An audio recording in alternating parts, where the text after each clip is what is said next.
इस वीडियो में ये जानेंगे कि ऐसा क्या हुआ है पिछले 5-7 दिन में या आने वाले 2 साल 3 साल 4 साल 5 साल या इवन मोर कि क्या एमबीबीएस अब्रॉड सेफ है। काफ़ी सारी एडवाइजरीज आई एम्बेसी की तरफ से, एनएमसी की तरफ से, लेकिन एक्सप्लेन उतना ही किया जितना आपको जो है मैनिपुलेट या डाइवर्ट किया जा सके। क्या इस एडवाइजरी से एक परसेप्शन बनाने की कोशिश की जा रही है? हेलो डियर स्टूडेंट्स, बीते कुछ 5-7 दिन एमबीबीएस अब्रॉड के लिए एक रोलर कोस्टर की तरह रहे हैं, कभी अच्छा कभी बुरा।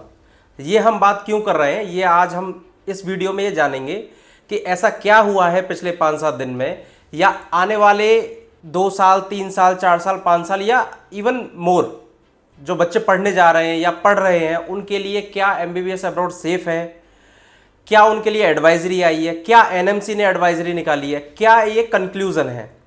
तो टाइम टू टाइम हर 2 दिन में 3 दिन में एक एडवाइजरी आ रही थी। पिछले 4-5 दिन में काफ़ी सारी एडवाइजरीज आई एम्बेसी की तरफ से, एनएमसी की तरफ से।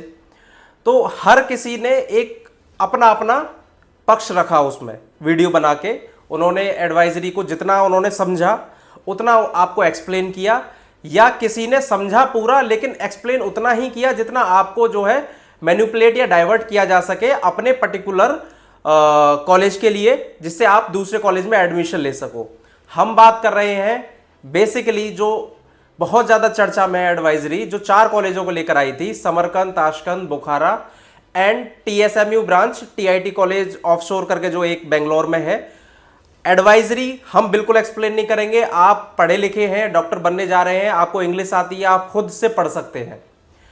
हमारे कमेंट सेक्शन में आपको एडवाइजरी का लिंक मिल जाएगा, वहां से डाउनलोड करें, वहां से पढ़ें। लेकिन हम आज ये बात करेंगे कि क्या इस एडवाइजरी से एक परसेप्शन बनाने की कोशिश की जा रही है। क्या एक रेपुटेटेड मेडिकल कॉलेज जो अच्छे नंबर में स्टूडेंट्स वहां से पास आउट हो रहे हैं, पढ़ाई कर रहे हैं, सिर्फ इंडियन नहीं, अदर लाइक किसी भी कंट्री के हो गए, इजिप्ट के हो गए, अफ्रीका से हो गए, या किसी अदर कॉन्टिनेंट के जो भी स्टूडेंट्स हैं वहां आके स्टडी कर रहे हैं, या उनके अपने खुद के जो स्टूडेंट्स स्टडी कर रहे हैं, क्या वो बहुत खराब एजुकेशन ले रहे हैं या हमारे जानने में या पहचानने में कहीं गलती हुई है। हम ये बिल्कुल भी नहीं कह रहे कि एम्बेसी से कोई मिस्टेक हुई है। एम्बेसी ने जो देखा वो बताया, लेकिन जो कंसल्टेंट्स या जो स्टूडेंट्स जो वीडियो बना रहे हैं, क्या जो उन्होंने पढ़ा वही बता रहे हैं वीडियोस में? क्योंकि जितने हमने वीडियोस देखे हैं उसमें हर जगह एक ही थंबनेल दिखाया जा रहा है या एक ही चीज बोली जा रही है कि बैंड हो गए सर, ये तीनों कॉलेज बैन हो गए। जो कि कहीं भी पूरे एडवाइजरी में एम्बेसी ने जितनी भी एडवाइजरी निकाले या एनएमसी ने जितनी भी एडवाइजरी निकाली या जितने भी नोटिफिकेशंस निकाले, उसमें कहीं बैंड शब्द यूज नहीं किया। और इसी को क्लेरिफाई करने के लिए एम्बेसी को एक और एडवाइजरी निकालनी पड़ी कि भाई ये बैन नहीं है, आप इसको गलत वे में लेके जा रहे हैं, ये एडवाइजरी जस्ट एक वार्निंग है। हम बिल्कुल मानते हैं कि एक यूनिवर्सिटी के अंदर एक लिमिटेड नंबर ऑफ सीट्स होनी चाहिए, limited number of intake capacity होनी चाहिए। इसका मतलब ये नहीं हुआ कि एडवाइजरी आ गई, हाँ जी बैन हो गया, सो एंड सो एडवाइजरी है, हाँ जी बैन हो गया। अगर आपको पढ़ना ही नहीं आ रहा है कि ये एडवाइजरी है, वार्निंग है या एक डायरेक्ट ब्लैक लिस्टेड है, बैंड है, तो बेहतर है कि आपको ये मार्केट छोड़ देना चाहिए, आप इस फील्ड में काम ना करो तो ज्यादा बेहतर है। एटलीस्ट जो स्टूडेंट जिनका ड्रीम है एमबीबीएस करने का, डॉक्टर बनने का, एक अच्छे यूनिवर्सिटी से एक अफोर्डेबल बजट में, आप उनको भी दूर कर रहे हो क्योंकि आप एक अपना माइंडसेट लेके बैठे हो। 2 तरीके के लोग होते हैं, एक होता है पॉजिटिव माइंडसेट, एक होता है नेगेटिव माइंडसेट। पॉजिटिव माइंडसेट क्या होगा कि हाँ ये चीजें हैं, अब इसमें और बेहतर हम क्या कर सकते हैं। नेगेटिव माइंडसेट क्या होगा कि कोई चीज पढ़ी तुरंत उस पर, क्योंकि ह्यूमन टेंडेंसी है नेगेटिव पे बहुत जल्दी हम कूद के पहुंच जाते हैं कि हाँ ये देखते हैं इसमें नेगेटिव कुछ अलग से बोला जा रहा है। तो उसी तरीके से लोगों ने क्या व्यूज बढ़ाने के लिए, अपनी रीच बढ़ाने के लिए, क्योंकि अप्रैल चल रहा है, अब अप्रैल के बाद मई जून जुलाई नीट का पेपर होगा, सबको ये लग रहा है कि जितना ज्यादा क्राउड हम अट्रैक्ट कर सके अपने नेगेटिव मार्केटिंग से, अपने नेगेटिव थंबनेल से, अपने नेगेटिव वीडियो से, उसको फिर हम अपने तरीके से जहां हमें कमीशन बेहतर मिलता है हम वहां पर उनका एडमिशन कराएंगे।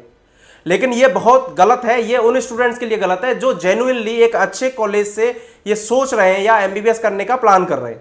जो बच्चे वहां पढ़ रहे हैं उनको कोई दिक्कत नहीं है। ये बिल्कुल सच है कि यूनिवर्सिटीज ने इनटेक कैपेसिटी से ज्यादा एडमिशंस लिए थे, पर वो एक मेडिकल, वो डेडिकेटेड मेडिकल यूनिवर्सिटीज हैं, उनके पास उतना इंफ्रास्ट्रक्चर है। अगर आपको कोई डाउट है तो आप यूनिवर्सिटी विजिट करें, आप वीजा लें, 2,500 रुपए का वीजा है, वीजा कोई बहुत ज्यादा महंगा नहीं है। अगर आपसे नहीं लिया जा रहा है, आप हमें बताएं, हम आपको स्पॉन्सर करेंगे, आपको वीजा देंगे, आप जाएं, यूनिवर्सिटी विजिट करें, रेक्टर से बात करें, वाइस रेक्टर से बात करें, अगर जरूरत पड़े तो एम्बेसी में भी मिले। लेकिन एक नेगेटिव परसेप्शन बनाने की जो कोशिश की जा रही है, आप उसमें बिल्कुल ना जाए। आपको सबसे पहले ये सब, अब मेरे पास एक ग्लास रखा है, हम इसको देखेंगे कि ये आधे से ज्यादा भरा हुआ है, लेकिन नेगेटिव माइंडसेट का आदमी देखेगा ये तो आधा खाली, अभी और भरो। वो कभी भी कोई भी पर्सन जो नेगेटिव सोच रखता है वो कभी कंक्लूजन या सॉल्यूशन पे बात नहीं करेगा। वो सिर्फ बात करेगा ऐसा हुआ है, ऐसा हो गया है, ऐसा नहीं होना था, ये मतलब उसका कोई कंक्लूजन नहीं निकलेगा। जब आप पॉजिटिव सोचते हो तो आपको वहां पे डेटा पे काम करना पड़ेगा, आपको रिसर्च करना पड़ेगा, आपको देखना पड़ेगा और मेहनत लगेगी, उसमें मेहनत भी लगेगी, साथ ही साथ हो सकता है ट्रैवलिंग का कॉस्ट भी लगे, लेकिन वो सब कुछ नहीं करना है। अपने को सिर्फ एक वीडियो बनानी है और बता देना है कि ये नेगेटिव है, ये पॉजिटिव है। साथ के साथ सबसे ज्यादा कंसर्निंग वो स्टूडेंट्स हैं या वो व्लॉगर हैं या वो हिडन एजेंट्स हैं जो स्टूडेंट थे लेकिन अब हम नहीं मानते उनको स्टूडेंट, क्योंकि वो काम करने लगे एडमिशन का। वो वीडियो जिनको खुद नहीं पता था कि उनको पढ़ने कहां जाना है, जो यहां पे इस फील्ड में, इस एमबीबीएस अब्रॉड में जो लोग काम कर रहे हैं, सालों से काम कर रहे हैं और अच्छा काम कर रहे हैं, जेन्युइन काम कर रहे हैं, जो कॉन्ट्रैक्टर्स हैं दिन रात उनको सर्विस प्रोवाइड कर रहे हैं, उन्होंने बताया कि बेटा आप इस यूनिवर्सिटी में आओ पढ़ने के लिए, या आप उस यूनिवर्सिटी में जाओ पढ़ने के लिए, जिसकी जहां चॉइस है, जो बजट उनका बन रहा है। वो बच्चे वहां पहुंचने के बाद, 1 साल पढ़ने के बाद, वो वीडियो बना के नेगेटिव चीजों को बता रहे हैं या नेगेटिव दिखा रहे हैं, ये बोल के कि यहां पे इतना क्राउड है, यहां नेगेटिव, ये बैंड हो गया। वो कैसे बता सकते हैं? उनको तो खुद नहीं पता था कि उनको पढ़ने कहां जाना है, उनके लिए कौन सा यूनिवर्सिटी बेस्ट है। तो आपको यह समझने की जरूरत है कि आपको इंफॉर्मेशन किससे लेनी है, कहां से लेनी है और कितनी लेनी है। अगर एज अ पेरेंट्स अगर आप इस वीडियो को देख रहे हैं तो आपको सबसे पहले यह समझना पड़ेगा कि कोई भी चीज अगर आपके सामने बोली जा रही है कि ये एडवाइजरी है, ये गाइडलाइन है, ये रूल्स है, ये रेगुलेशन है, तो आप पहले खुद उसको पढ़ो, उसको पढ़ने के बाद उसको समझो। अगर नहीं है, बहुत ज्यादा इंग्लिश नहीं भी आती है, तो आज के टाइम पे तो चैट जीपीटी भी है, आप उस पीडीएफ को डालो, उसमें उसका हिंदी ट्रांसलेट करके पढ़ो, तो वो चीज आपको समझ में आएगी एटलीस्ट कि आपको कौन क्या समझाना चाह रहा है।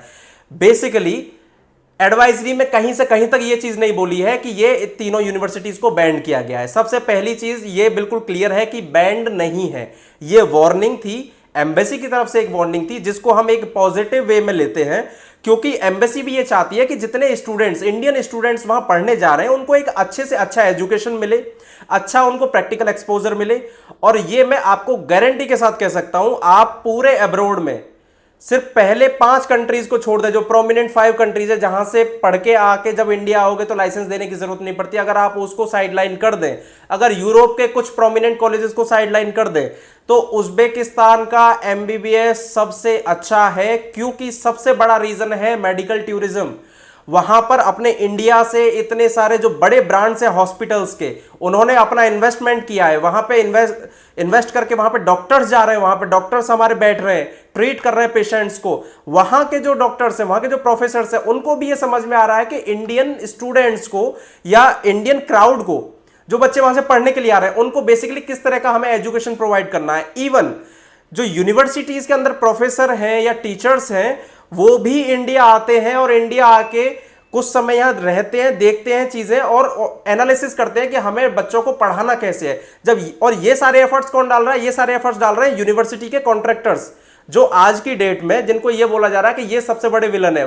विलन वो नहीं है, विलन वो लोग हैं जो इसको कोशिश कर रहे हैं कि भाई अप्रैल का महीना है, मैक्सिमम स्टूडेंट्स इधर जाएगा। क्यों? क्योंकि सिर्फ 2-2.5 घंटे की फ्लाइट है, कॉस्ट ऑफ लिविंग कम है, सेफ सिक्योर है, कोई वॉर नहीं हो रहा है, क्योंकि उसका मार्केट जो बच्चों को पढ़ने के लिए जो जाना है जिस कंट्री में, वो सारी चीजें फुलफिल कर रहा है।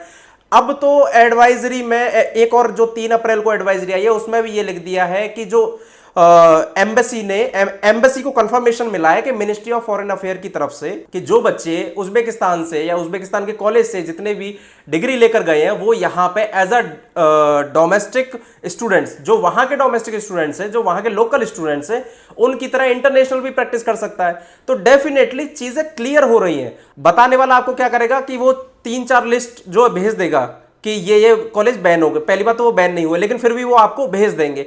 लेकिन अब जो 3 अप्रैल को जो एडवाइजरी आई है वो कोई नहीं भेजेगा आपको। क्यों? क्योंकि उनकी बात गलत हो गई। जो लोग एकदम से आए ना कि देखो देखो बैन हो गया, बंद हो गया, हम तो मना कर रहे थे, अब वो कोई भी क्लैरिफिकेशन के लिए नहीं आएगा। इवन अभी और कुछ क्लैरिफिकेशंस आना बाकी हैं। जैसे जैसे अपडेट आएगा हम आपको बताते जाएंगे। मोरल ऑफ द स्टोरी और moral of the this advisories and conclusion of this video वो ये है कि कोई कॉलेज बैन नहीं है, सारे कॉलेज चालू हैं। इनटेक लिमिटेड होगा, limited number of students admissions लेंगे, चीजें और इंप्रूव होगी, एजुकेशन क्वालिटी इंप्रूव होगी। और जो भी स्टूडेंट्स ये प्लान कर रहे हैं, जिनका मन था समरकंद, बुखारा, ताशकंद या कहीं भी जाने का, आप बिल्कुल बेफिक्र होकर उज्बेकिस्तान में एडमिशन ले सकते हैं। गाइडलाइंस की बात है, आप रूल्स पढ़ें, देखें, अगर आपके लिए वो बेनिफिशियल है उज्बेकिस्तान जाना, आपको लगता है कि आपके बजट में है, तो आप बिल्कुल एडमिशन ले सकते हैं without even a single doubt. अगर आपको कोई इशू है, कोई चीज समझ नहीं आ रही है, आप हमारे रजिस्टर्ड नंबर पर कॉल करें या हमारे ऑफिस भी विजिट करें। हम आपको बैठ के हर एक चीज पॉइंट बाय पॉइंट समझाएंगे। उसके बाद भी अगर कोई दिक्कत है आप हमें मेल भी कर सकते हैं या हमारी साइट भी विजिट कर सकते हैं। Thank you so much.